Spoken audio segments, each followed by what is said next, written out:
Hi, I'm Eileen Roche, co-founder of Dime, and I'd like to welcome you to today's episode of Between Friends. Maybe you're wondering, she always says co-founder of Dime. Well, who's the other founder, right? Well, that gentleman is Gary Gardner, and we've been partners at Dime since 1998. He has patchmaking in his DNA. His father had a commercial embroidery company here in Dallas called Dallas Cap and Emblem. And there they made patches. They made patches that actually went to the moon. You could go to my blog, dzgns.com/blog, and you can search in the search box patches, and you will be presented with a story about Gary's father, Marvin Gardner, and how he had patches that went to the moon. And President Nixon sent him a letter of gratitude for his participation in making the success of Apollo. So interesting that it is definitely in our DNA. Well, today we are going to walk through the steps of making a patch. But before we do that, we're going to take a look at just how embedded patches are in our DNA as embroiderers. And they certainly are also embedded in your world. I mean, you may not think that you see patches or wear patches that often, but you'd be amazed at how many industries and reasons there are to make patches. So I'm going to start with entertainers. Last weekend, I visited the Country Music Hall of Fame in Nashville. And let me tell you, music is certainly celebrated with patches. So let me advance this slide. Oh, my windows are all a little messed up. So I'm just going to go one more slide. This was one of the displays in the Country Music Hall of Fame. And it is, I can't see that now. And I thought I had that. I thought I had that name. It is, oh my goodness, Michael Naismith. Look at that. Now, in the Music Hall of Fame, they call this beautiful garments, they call them show costumes. So that's the term that I'm going to use. And as you can see, it has some gorgeous embroidery on it, right? But really, they're patches. They are patches that have been embroidered, off of the garment and then pretty much appliqued onto the garment. And lots of sequins that surround those patches, which is really what makes them sparkle on stage. Notice how large those patches are, right? And they're on a field of like white snow.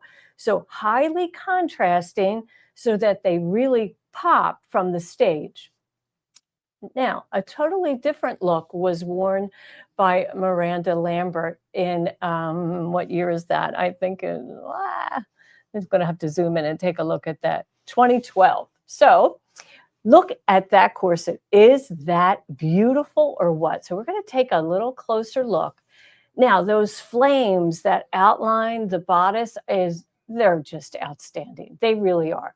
That's probably more like a lace, right? It's probably a stitched on heavy duty water soluble stabilizer and digitized so that it would stand alone. But if you look close, you're going to see there are definitely patches in this corset. And oh man, so many iconic symbols are adorned on this costume. I was just blown away by it. I thought it was absolutely fabulous. So why don't we go to the overhead cam, and I'm going to walk you through some trays of patches that are just unbelievable. And I have to tell you, most of these are from my partner, Gary Gardner, because he definitely have patches. Now, these patches are similar to the ones that we just saw on Miranda Lambert's garment, on that corset. They're all shaped just like the shape itself, right? There's no border, there's no twill that's not stitched on. So these are gorgeous. This is a little bit different than what we would normally do on our machines, but still attainable. So let's take a look at what you're really used to seeing, right? Logos that have maybe a team member's name on them, or the name of a company, Marlboro, all of these are probably pretty familiar to you. And, we see these every time you see these worn in uniforms all the time. Now, let's take a look at something these are really beautiful. Some of these are Boy Scout merit badges, and they're quite dated, right? So here we have the Jamboree in 1993.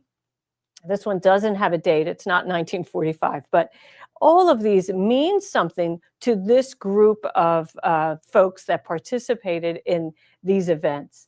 So I want you to take a look, though, there is quite a bit of detail on all of these patches, right? But the lettering is normally quite tiny. It's micro lettering. It has to fit in a small space, and it has to be legible. So notice how all of the lettering contrasts very highly with the background that it's sitting on, right? Because, all embroidery should be seen from 6 feet away. It's kind of a rule of thumb.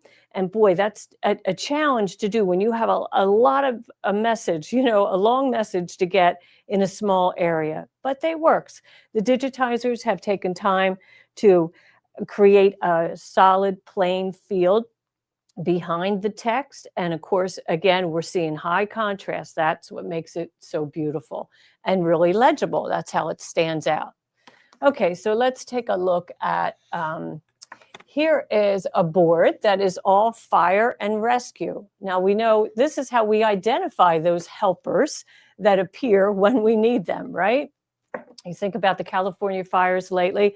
Well, all of those firefighters had on some kind of patch that identified who they were, maybe what city they were with, or county or state. And, so these tell us, that this is a uniform, this is a person of authority, most likely, and that's why they're wearing those badges. But they're not really badges, they're patches. I mean, patches and badges, those terms go hand in hand. But when I think of badge, I think of metal, like it would be made out of metal and it's pinned onto a garment, where a patch is fabric and thread and stitched. Okay, let's take a look at this one. So here's some sports that are, this is really old Eagles, really old Eagles. But anyway, I'm not quite sure that it is the NFL, Philadelphia Eagles, but maybe so. But look at the text that we have in this Albuquerque, New Mexico hot air balloon celebration in 1993. I love this chain stitching that is done on what holds the balloons to the baskets, and this elegant lettering, just gorgeous. They managed to get 3 different colors on the balloons, and here we have that kind of rainbow effect of New Mexico, that red and blue, just gorgeous. Lilyhammer, look at this, it's just beautiful. Simple stitches, not real complex digitizing, but easily shows you that they are skiers and they're skiing down a field of blue. All of these have, meaning to somebody who was at that event, right? Here's Sydney, 1994. Now, I probably would not have selected that yellow thread on that light blue background, because look, in that small area here, it's kind of hard to read, right? It says the Australian Veteran Athletic Championship. You have to get up close to see that. So when you're selecting threads and size of text, keep that in mind, right? The Sydney 1994 is much easier to read than all of this text up here in the arch. Notice also, all of that text is uppercase. It's easier to arc text when it is uppercase than it is if it is lowercase, because you avoid the ascenders and descenders. And what are they? So an ascender is the letter T that is larger than the letter A, and a descender is the bottom of a J in lowercase. So if you use all uppercase, you're going to have a beautiful arc that's easy to read and easily identifiable as an arc. When you mix uppercase, lowercase, or just lowercase, it gets quite confusing to the eye in an arc. So aren't these fun? I mean, look at this one over here, this Texas hunter education. 3 words, really simple, but big and bold. Imagine that on someone's jacket. It would be so easy to read it from afar, right? And here we have this.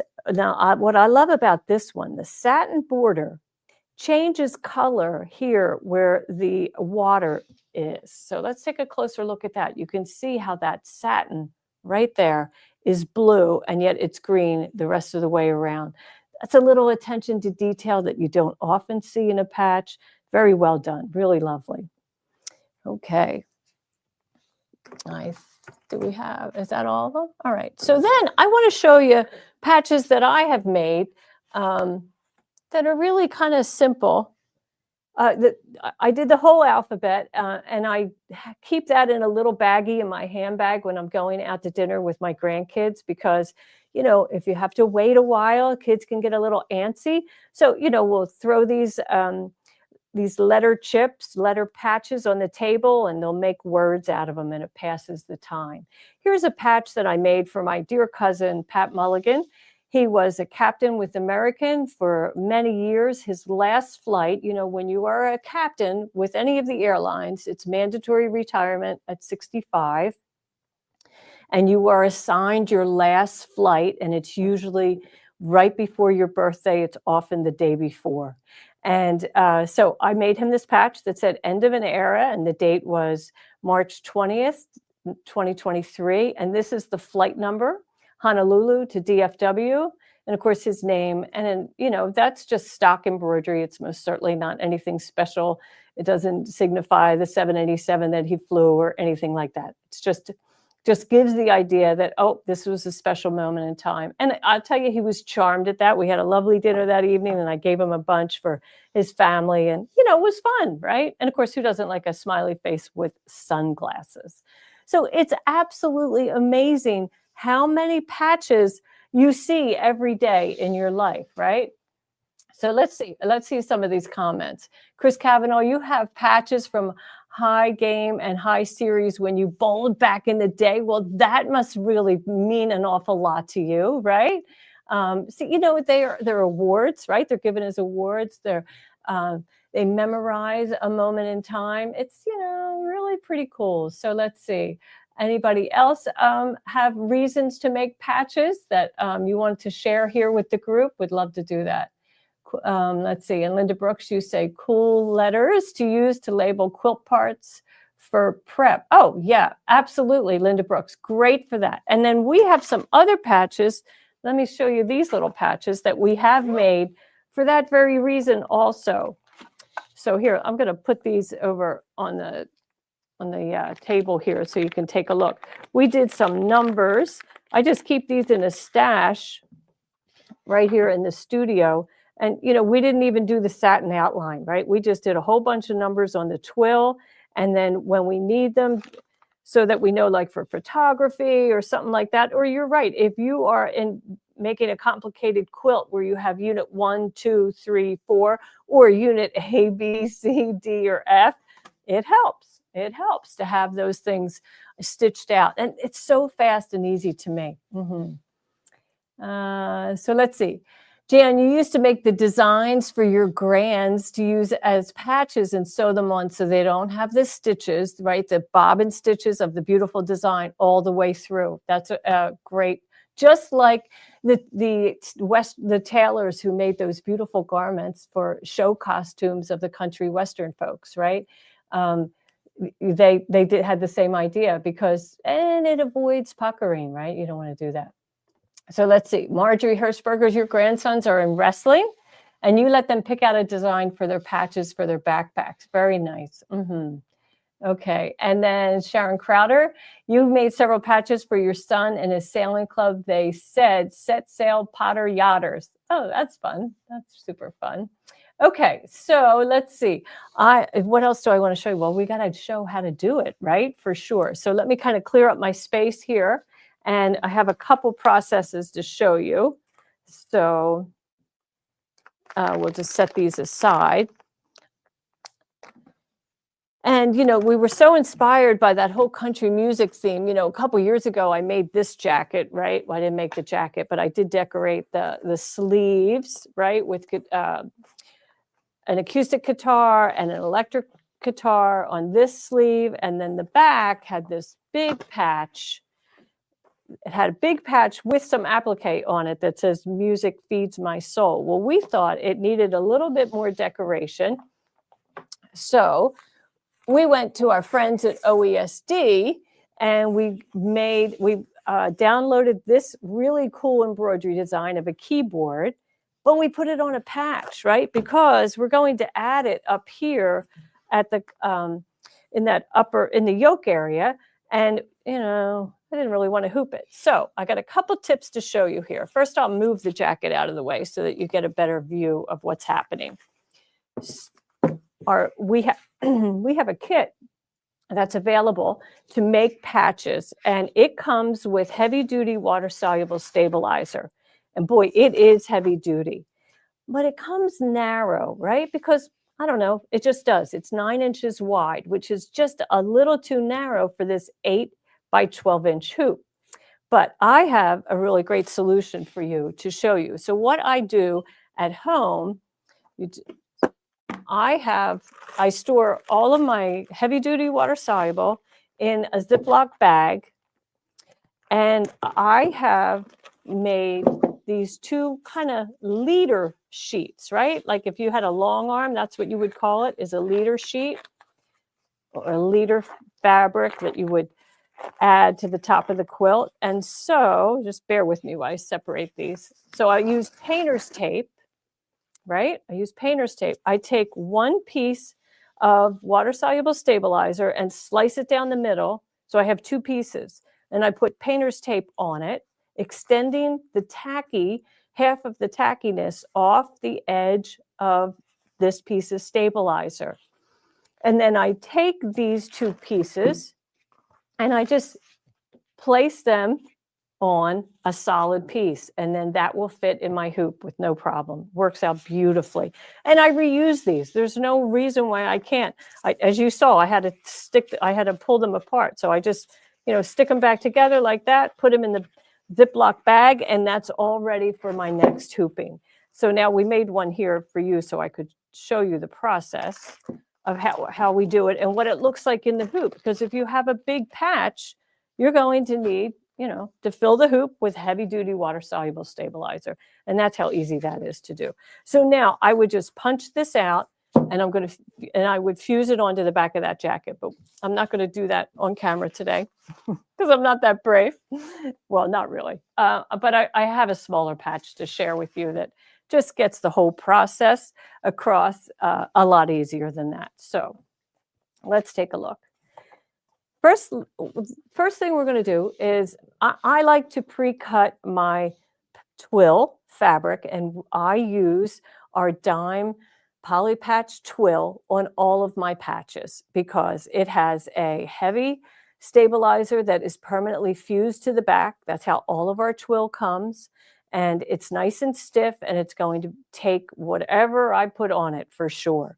And then the first thing I do is stitch the outline, the placement guide of that shape. And then I place that shape in that opening. It's going to fit just perfectly, and stitch the tack down. Now, here in this example, we're stitching it in black thread, but you would do it in, well, whatever color you want, whatever your satin is going to be, that's what you would do. Next thing it does most likely is the embroidery design that's inside. And then it's going to do the satin. So let me show you how I made this design in software first, okay? Because the promo of today's promotion said you can make a patch out of any type of embroidery design. So let's do one that was, in my software. And okay, off we go. So first thing I'm doing is I am browsing through all of the 36 different patch designs that come with our kit. And I selected this teardrop.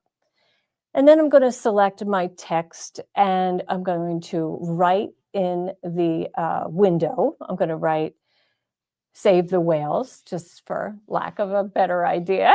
And I used micro text, and I put it on 3 lines.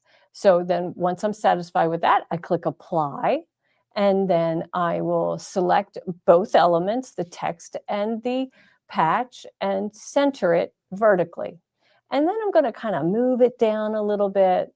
And next thing I want to do is change the color of that outline. I want that to be white because I'm going to use white twill. And then I'm going to select the text tool again and give a little interest to that text, and just, you know, drag down that center circle node. And then I get that really fun shaped whales. I'm going to send it over to my brother machine and stitch it out.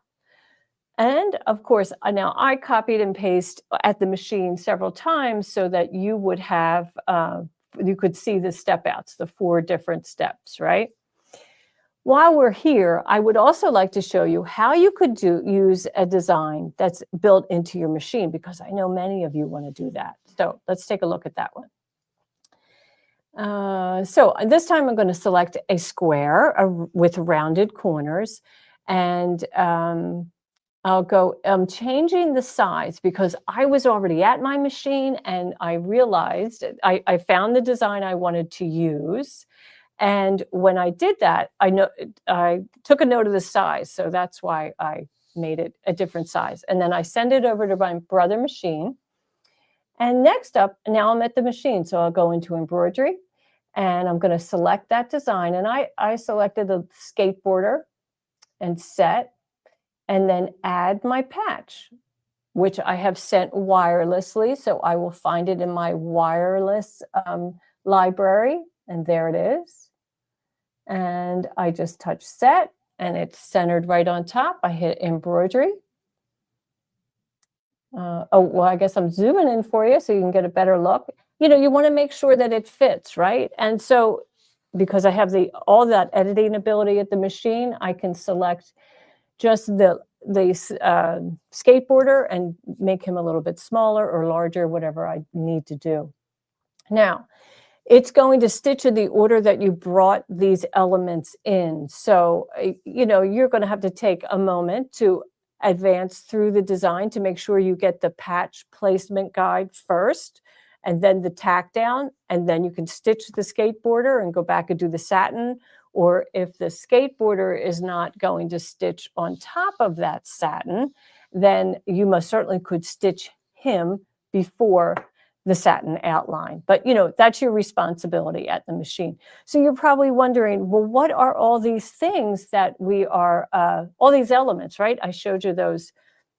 I showed you the heavy duty water soluble, and I also showed you those patches. Well, they are all in a kit that isn't on special today, and that is our Patchmaker Kit 2.0. So it comes with 36 patch shapes in 3 different sizes. It comes with a 9 by 5 yards of patch attach, and we're going to do that next, and 9 by 10 yards of that heavy water soluble.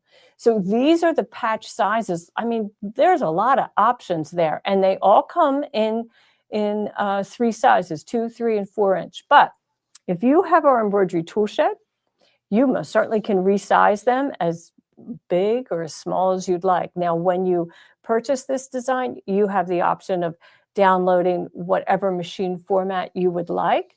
But if you have embroidery tool shed, download the C2S format, which is our native format, and that is what will allow you to resize them as big and small as you'd like. So they are just awesome.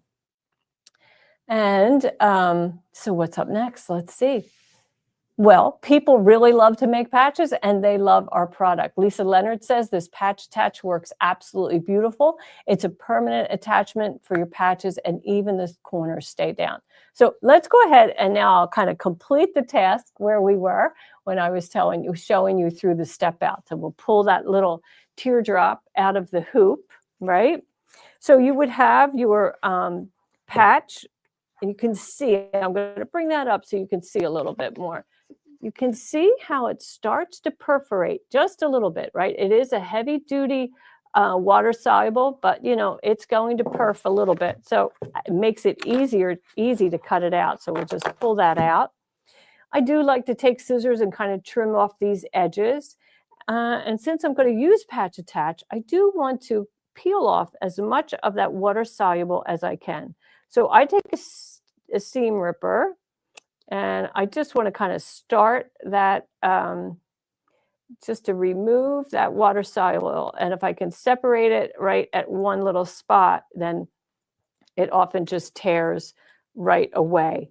And you don't have to fuss and get it out of every element, but I'm going to get these two spaces here because that's going to give me some good adhesion, area to apply that patch attach to.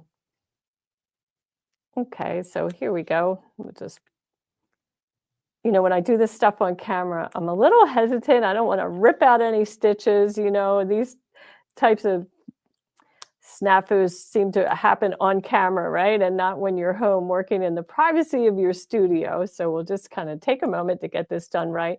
I don't want to rip those satin stitches, right? We want to make sure they stay intact. There we go. And I got to turn my iron on. So I'll do that while we're fussing with this. So now, earlier, we prepped the iron by using some of that iron cleaner, and we removed any residue that was on there. Of course, we had a little smoke, and that's normal when you're cleaning an iron. And I'm just telling you that now so that if we start to see a little smoke, we'll know we're okay. All right, I think that's good enough. And then I'm going to put this on a little bag. So I have my totally tubular station. And, this is just like a little storage container. So I'm just going to slide that over my pressing station, totally tubular pressing station. And here, let's now talk about patch attach. So patch attach comes on a roll. It's 9 inches by 5 yards, I think, right? And it has 2 sides. So let's take a look at the 2 different sides. Both are shiny, but one has a little bit of pattern to it. And if I feel it with my thumb, this side is rough and this side is perfectly smooth. This side is the paper side and the rough side is the glue side. So it's probably easier to identify that by feel more than sight. And once you know that, you'll become very familiar with it and it's not that big a deal, right? Okay, so we want to adhere this patch to the fusible side of patch attach. So I am going to remove my bag and I'll get a Teflon pressing sheet. And I'm just doing this because I'm going to apply the iron on top. So I'm going to cover the whole thing with the pressing sheet. And I'm using it on the bottom just to protect my wool, just because I think it's a good idea. Okay, and we're just going to hold that down about 5 seconds, I think. And what I'm doing is I'm adhering it to the wrong side of the patch, right? And the piece of patch attach that I'm using is actually too big. I don't need to have it that large. See how much extra space is around it? It did not need to be that big. In fact, you can cut patch attach on a digital cutter. You would just use that same file that you used for the twill, but you cut it on the cutter. But I didn't go to all that trouble. So now I'm going to peel this back, and you can see some of that adhesive is sticking to the Teflon. And that's okay, because that just comes right off. That's the beauty of Teflon. You just peel that right off, right? And so we'll clean that up later. But now I have here, I'll pull off my patch, and look, I have it kind of all over, right? It's kind of messy. So, but that's okay. It's perfectly fine. I'm going to pull some off and put it back in place. And then I'm going to take a moment and find the center of my bag. I would normally use a centering ruler and really find the center. But actually, instead of doing that, I think what I'd like to do is maybe just put it off center in this fashion. And then I'm going to take a clean piece of my Teflon. Here's my dirty area. I don't want that. I'm going to put this clean piece right here down on top, and I'm going to hold it now for like 15 seconds. And we're just going to apply a little pressure, and then we'll let it stick. And it's awesome. It is a permanent adhesion. Now, I will tell you, after you do this side, it's a pretty good idea if you can get to the wrong side of the patch, right?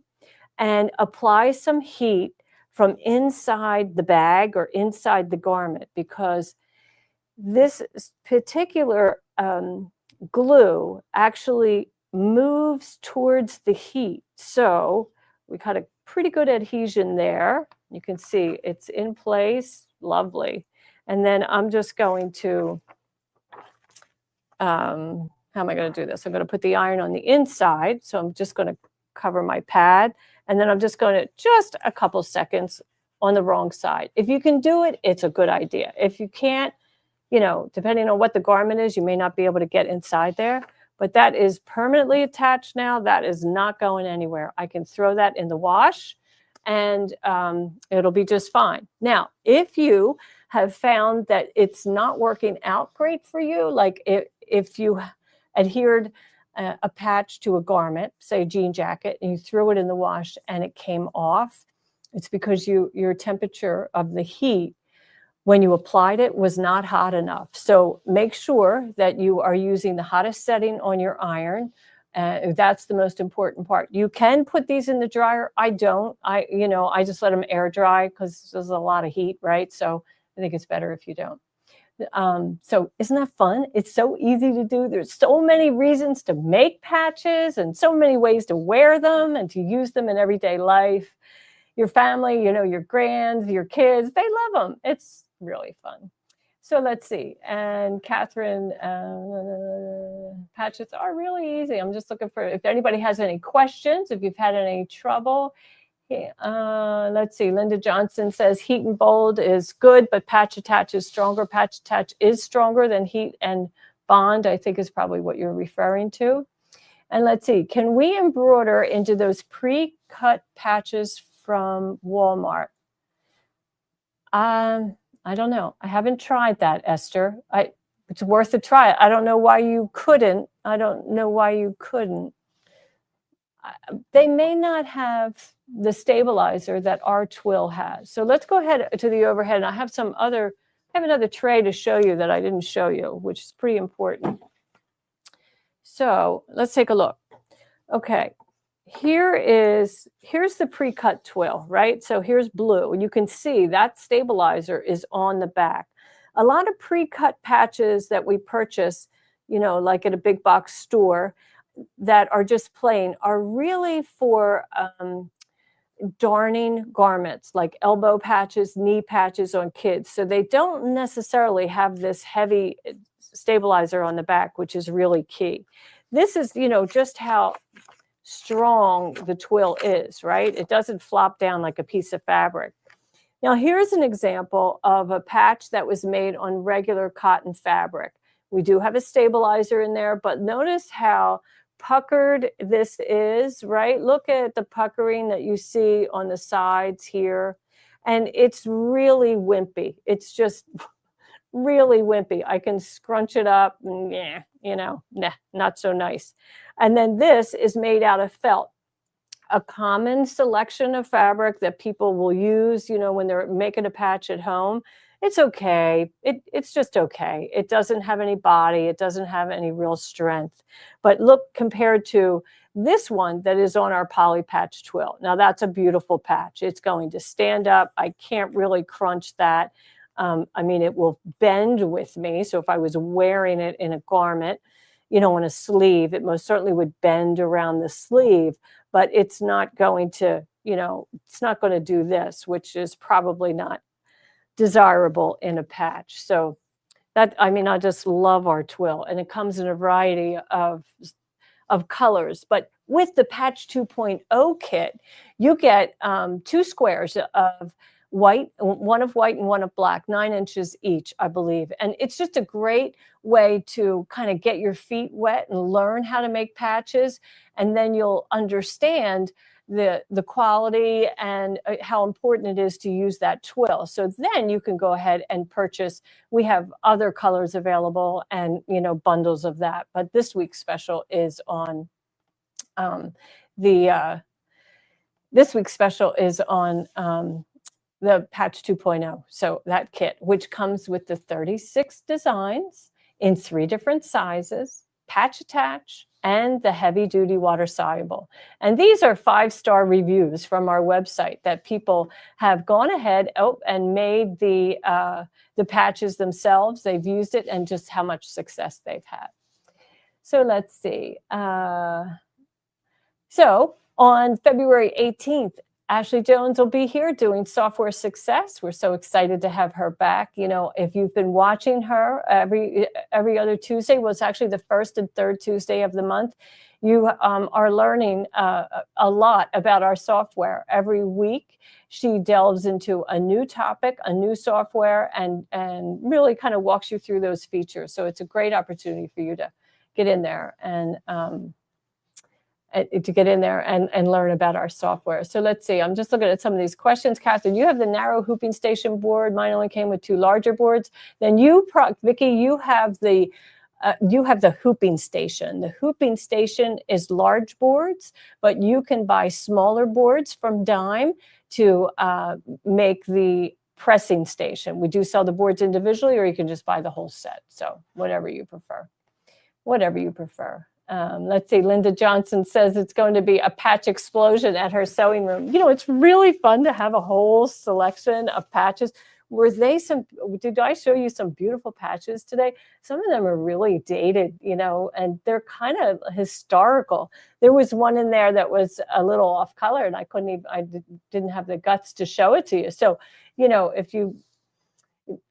there's all kinds of expressions in patches, right? What everybody likes is up to them. Okay, I'm going to be back next week.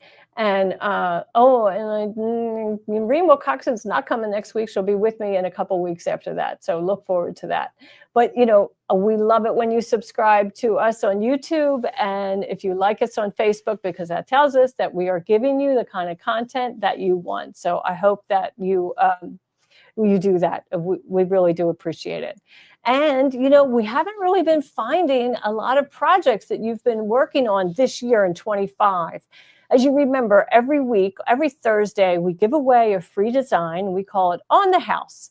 And then we would love for you to post your project on social media using the hashtags Dime Sew Along, Dime on the House, and Dime Exquisite Thread, or 1, 2, or 3 of those hashtags. Any of them will work. Then we search social media and we look for your projects so that we can make what we call, the winner's reel, right? So when we find it, we consider you a winner, and we love to share all of that with all of our viewers. So we hope that you would do that. So when you are looking for that free design, you find it at dzgns.com and go to embroidery and scroll down to free embroidery designs, and you will find those free embroidery designs, a new one every week. We hope that you'll take advantage of it and download it. This week is You Hold the Key to My Heart, just in time for the celebration of Valentine's Day tomorrow.